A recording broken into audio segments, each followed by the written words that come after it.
Hey everyone, welcome to this summary on Horizon 4's Update 14.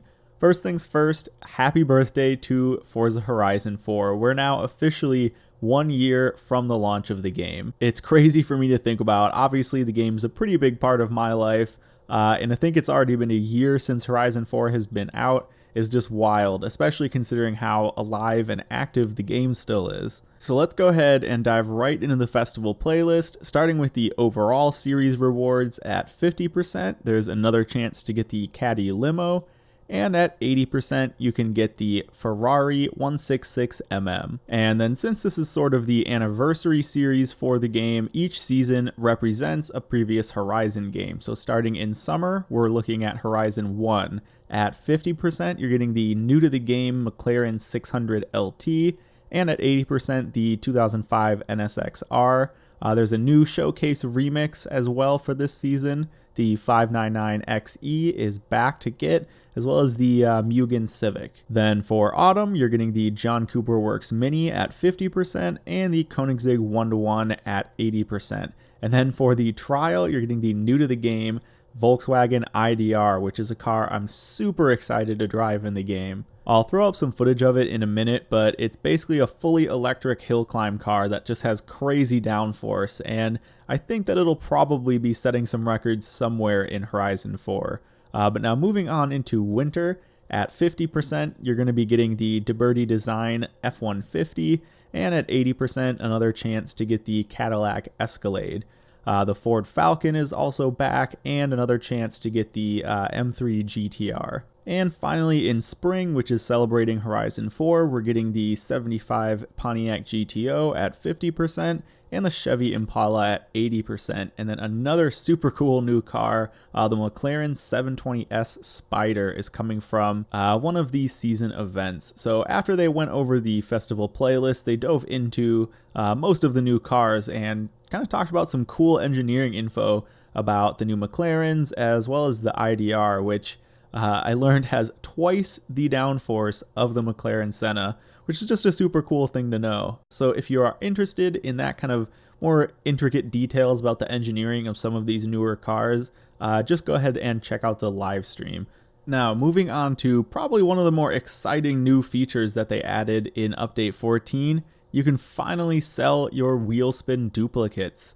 This has been highly requested. I know a lot of people will be really happy about this. So quick fire, a couple facts about how it works. You can immediately sell your duplicates for half of their auto show value. So just make sure that you don't accidentally sell some rares like a Crown Vic or I think the 04 WRX, because you will definitely get a little bit more in the actual auction house. And then also the only situation where you cannot sell duplicates is in multiplayer wheel spins, just because they don't want people to be sitting around having to make a choice and just kind of slowing down the pacing of the multiplayer events. So not too much to say about that. I think it's a pretty self-explanatory feature, but a great one nonetheless. So moving on, they talked a bit more about the new route creator features, kind of reconfirming and then showing us a couple new things they've added to it.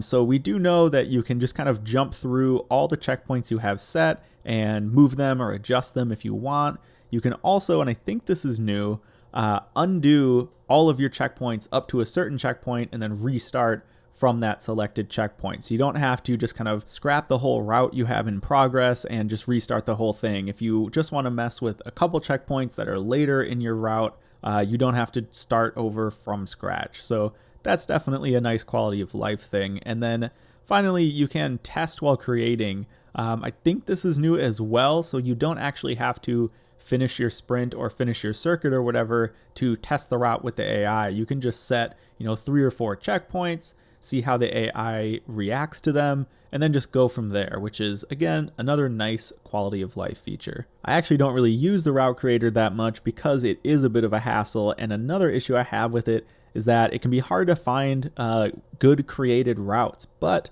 that is something they've addressed. There's now a blueprint search feature, which is amazing. This is totally unexpected, at least to me.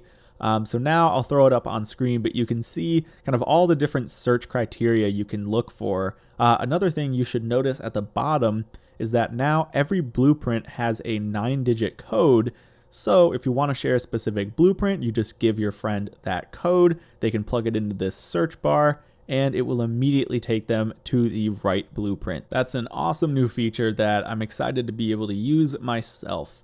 So now going forward here for achievement hunters, there are 11 new achievements in the game for things that are kind of already in the game. So 100%ing a season playlist or the Top Gear story, and they will award you the achievements retroactively. So if you've already done any of these things, you'll already have the achievement for them, which is always a nice bonus.